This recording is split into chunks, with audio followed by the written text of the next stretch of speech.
Hello and welcome to Nepal IT Tech. स्वागत छ तपाईहरुलाई नेपाल आइटी टेकमा। आज हामी प्याकेट ट्रेसरको अर्को नयाँ ल्याब गर्नेछौँ। त्यसको ल्याबको नम्बर हो 2.7.6। So the lab is 2.7.6 packet tracer implement basic connectivity. So अहिले हामी हेर्न सक्छौं कि हाम्रो यहाँ टाइम यति भइरहेछ अनि हाम्रो कम्प्लिसन 0% छ। अब हामीलाई 0% बाट 100% पुगाउनु पर्ने छ।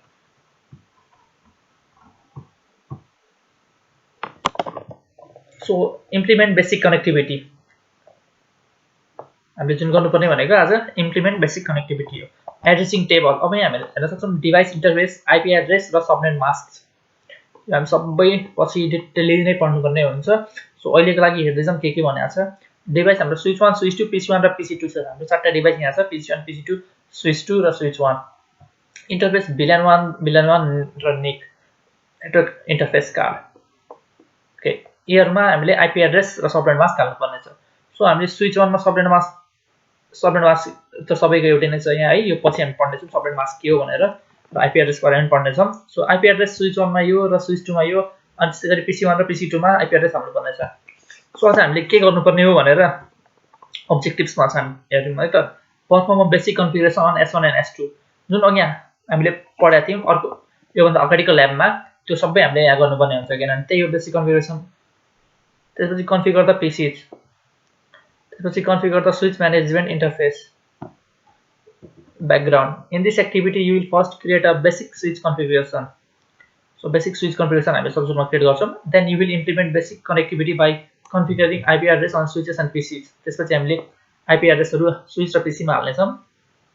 When the IP addressing configuration is complete, you will use various show commands to verify the configuration and use the ping commands to verify basic connectivity between devices. So हामीले IP एड्रेस र सबै हालिसकेपछि हामीले so कमान्डबाट हामीले verify गर्नेछौं अनि पिङ गरेर पनि हामीले भेरिफाई गर्नेछौं। So instructions part 1, perform a basic configuration on S1 and S2. Complete the following steps on S1 and S2. So configure S1 with the host name. Click S1 and then click the CLI tab. Enter the correct command to configure the host name as S1. So S1 मा जाउँ।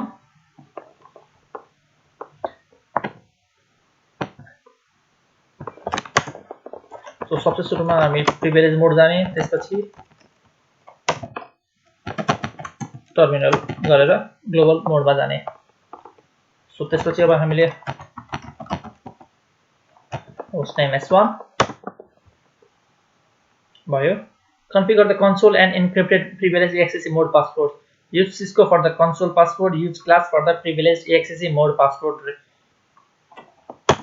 So line console 0 password Cisco, त्यसपछि लगिन अनि exit.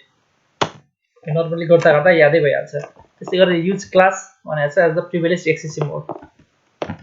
Enable secret class. Verify the passwords configuration for S1. How can you verify that both passwords were configured correctly? Use an appropriate banner text to one unauthorized access. सबसे सुरुमा हामीले verify गरौँ न, त्यसपछि अनि अरु चीजहरु गरौँ। सो सबसे सुरुमा हामी एक्जिट गर्नेछौं अनि यसलाई पनि एक्जिट गर्नेछौं। सो सबसे सुरुमा हामीलाई यहाँ सोधेको छ कन्सोलको पासवर्ड। सो जब हामी इनेबल गर्छौं अनि हामीलाई चाहिन्छ प्रिभिलेज मोडमा जाने पासवर्ड जुन class. So use an appropriate banner text to one unauthorized access. The following text is an example.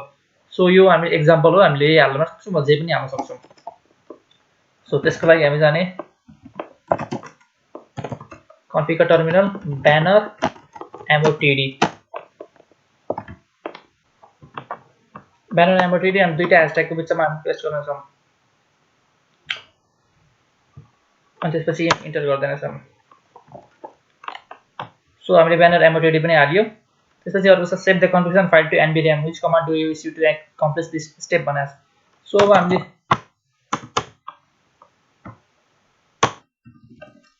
यसलाई कपी रन स्टार्ट। सो यो प्रिभिलेज मोडबाट गर्नुपर्ने हुन्छ। Copy run config startup config. So save गर्नुहुन्छ, enter गर्ने, save भयो। Repeat steps 1 to 5 for S2 पनि भनेको छ। सो S2 मा जाने अनि जे गर्यौं त्यही गर्ने। सो फटाफट गरेर हेरौं।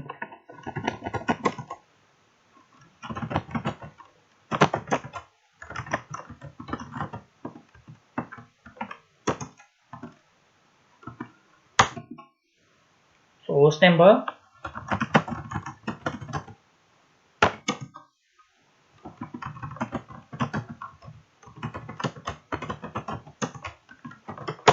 कन्सोल पासवर्ड भयो,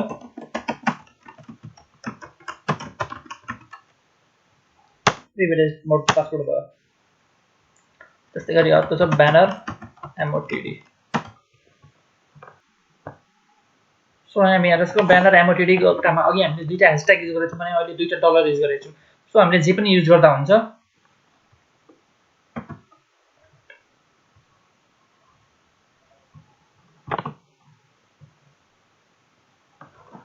सो जबसम्म यो हामीले सुरुमा र अन्तिममा युज गरेको बिचमा छैन हामीले जे पनि युज गर्दा हुन्छ। नर्मली हामी ह्याशट्याग नै युज गर्नेछौँ। सो ब्यानर MOTD पनि भयो। अर्को हाम्रो सेभ गर्नुपर्नेछ। Copy running config start of config. So यो हाम्रो सेभ भयो र हामी हेर्न सक्छौँ 54% कम्प्लिट भएको छ अहिलेसम्म।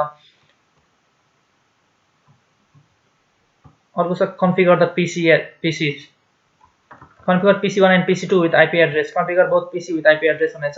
Click PC1, go to desktop tab, IP configuration. You will see the IP address for PC1 यति, सबनेट मास्क पनि यति छ भनेपछि enter the information for PC1, configuration repeat step 1 PC2. So भनेको मतलब अब हामी PC1 मा जाने, IP configuration मा जाने अनि यहाँ दिएको IP address र सबनेट मास्क हाल्ने।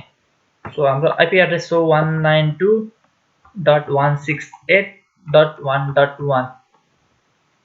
सो यहाँ चाहिँ सबनेट मास्कमा क्लिक गर्ने बित्तिकै आफै आउँछ सबनेट मास्क अनि यसलाई काट्दिने।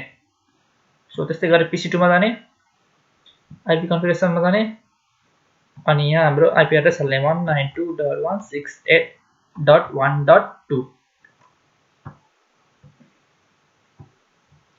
सो हाम्रो यो पनि भयो।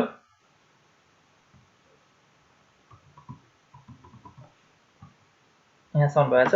Test connectivity to the switch. Click PC1, close the IP configuration window if it is still open. In the desktop tab, click command prompt. Type the ping command and the IP address for S1 and press enter. Packet tracer PC command line 1.0 PC1 IP address will be successful. Explain. Okay. So ping गर्नुपर्ने भयो। Command प्रम्प्टमा जाने अनि ping 192.168.1.253।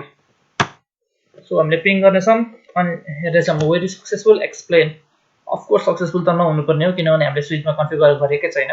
So हामी हेर्न सक्छौँ कि हाम्रो एउटा रिक्वेस्ट टाइम आउट भनेर आइसक्यो, अर्को पनि रिक्वेस्ट टाइम आउट भनेर आयो भनेपछि अब हाम्रो यो पिङ भएको छैन भन्ने कुरा हामी बुझ्न सक्छौँ।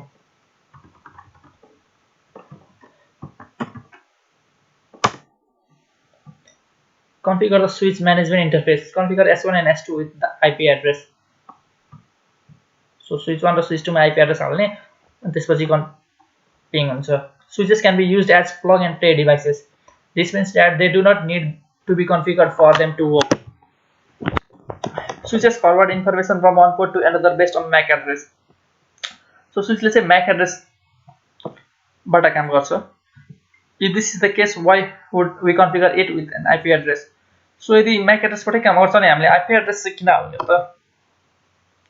आजकलको स्विचहरुले राउटरको पनि काम गर्न सक्छ भन्नाले IP एड्रेसहरु पनि हाल्नु पर्ने हुन्छ। राउटर IP एड्रेसमा काम गर्छ। सो आजकलको नयाँ लेटेस्ट स्विचहरुले राउटरको काम गर्न सक्छ भनेपछि हामीले MAC एड्रेसको साथसाथै IP एड्रेस पनि हाल्नु पर्ने हुन्छ। जब हामी IP एड्रेसको बारेमा पढ्छौं त्यो सबै हामीले थाहा हुन्छ त्यतिबेला।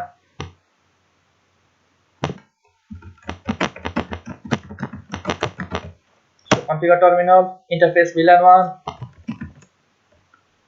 So हामीलाई चाहिँ VLAN 1 मा गएर IP एड्रेस हाल भनेको छ। सो हामी यस VLAN गर्यो अनि IP एड्रेस भन्ने कमान्डले IP एड्रेस हाल्ने 192.168 55.1.253 स्पेस 55.255.255.0 अहिले त हामीलाई यहाँ कमान्ड दिइरहेको छ तर पछि हामीलाई दिँदैन सो हामीलाई सबै कमान्ड थाहा हुनुपर्ने हुन्छ इन्टरफेस VLAN 1 गर्ने VLAN 1 को इन्टरफेसमा गइन्छ त्यसपछि आईपी एड्रेस अनि त्यसपछि त्यो गरिसकेपछि आईपी एड्रेस र सबनेट मास्क हालेर एन्टर गर्ने यति गरेपछि आईपी एड्रेस सेट हुन्छ तर आईपी एड्रेस सेट त भयो तर त्यो पोर्ट चाहिँ के हुन्छ भने शटडाउन स्टेटमा हुन्छ भन्नाले त्यो बन्द हुन्छ हामीले त त्यसपछि नो शटडाउन टाइप गरेर त्यो पोर्टलाई एक्टिभ गर्छौं भने चाहिँ त्यो पोर्टलाई अन गर्छौं शटडाउन भनेको निम्नु नो शटडाउन भनेको ननिम्नु so exit why do you enter the no shutdown command तो पोर्टलाई एक्टिभ गर्नलाई हामी no shutdown command युज गरे configure s2 with an ip address so s2 मा पनि ip address कन्फिगर गर्नुपर्ने भयो सो कन्फिगर गर्नलाई हामी टर्मिनल ग्लोबल मोडमा जाने interface VLAN 1 so ip address 192.168. Let's see IP address कति रहेछ 1.254 अनि सबनेट मास्क 255.255.255.0 इन्टर यसमा पनि फेरि नो शटडाउन अनि एक्सिट सो हामी हेर्न सक्छौं कि हाम्रो 100% भइसक्यो यहाँ हाम्रो सबै चीज भइसकेको छ So configure S2 with an IP address यहाँ थियौं हामीले अब कन्फिगर गर्यौं step 3 verify the IP address configuration and S1 and S2 so हामीले IP address हालेको भेरिफाई गर्ने छौं हाम्रो 100% भइसक्यो हाम्रो काम त सकिसक्यो त्यही पनि अब हामी भेरिफाई गरेर हेर्ने छौं अहिले use the show IP interface brief command to display the IP address and status of all the switch ports and interfaces you can also use the show running config command भनेको छ so S1 र S2 मा दुईटै गर भनेको छ हामी S1 मा एउटा कमान्ड र S2 मा अर्को कमान्ड हामीले चेक गर्ने छौं सबसे सुरुमा हामी प्रिभिलेज मोडमा जानुपर्ने हुन्छ त्यसपछि show IP interface brief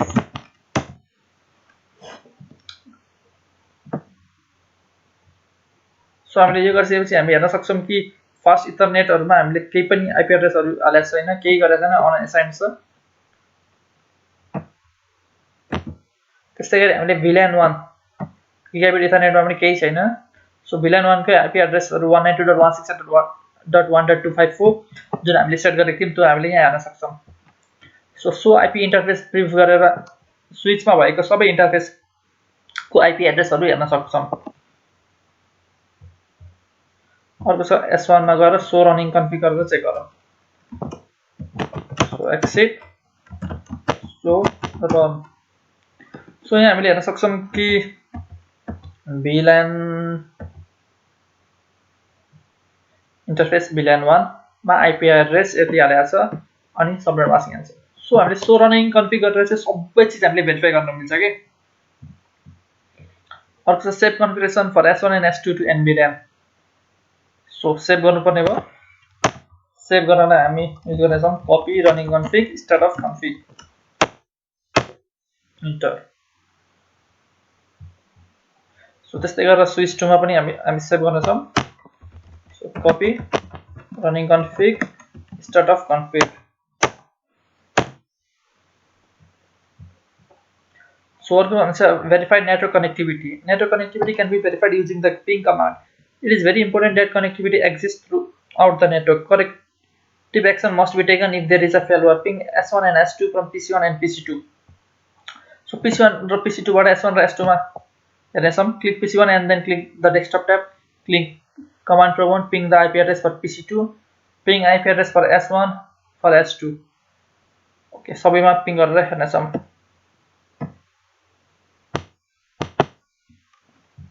so PC1 मा जाने कमान्ड प्रम्प्ट मा जाने so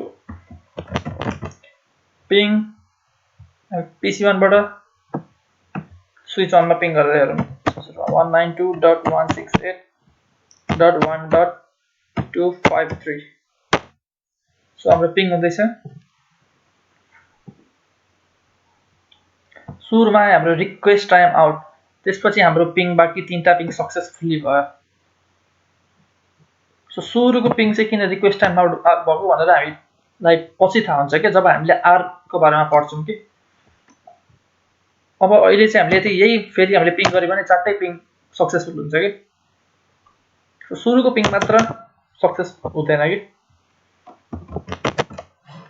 किन हुँदैन भनेर चाहिँ हामीले पछि थाहा हुन्छ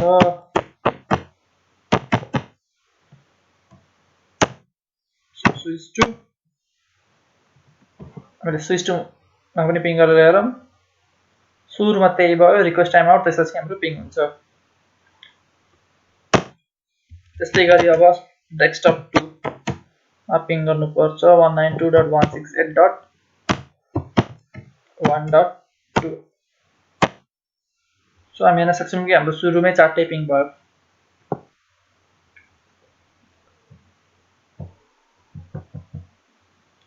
Note, you can also use the ping command on the switch CLI and on PC2. So हामीले PC2 मा गएर पनि switch को CLI मा गएर पनि ping command टाइप गर्न सक्छौं. All pings should be successful if your first ping results is 80%. So यहाँ हामी हेर्न सक्छौं कि lost हाम्रो कति % भएको छ, ping कति सक्सेसफुल हो भन्ने कुरा थाहा हुन्छ हामीलाई. यदि 80% सक्सेसफुल भयो मतलब तीनटा भयो, रन भयो, एउटा रन भएन भन्ने भनेको छ. Try again. It should now be 100%. So हामीले फेरि गरिम अनि 100% भयो. You will learn why a ping may sometimes fail the first time later in your studies. So हामीलाई पछि थाहा हुन्छ किन ping चाहिँ फेल हुन्छ भनेर. If you are unable to ping any of the devices, recheck your configuration for errors. यदि केही पनि पिङ भएन भने हामीले फेरि सुरुदेखि गर्नुपर्ने हुन्छ. अहिले हाम्रो 100% भइसक्यो. हामीले चेक रिजल्ट्स गरेर हेर्नु भने पनि हाम्रो सबै भएको छ. So thank you for today.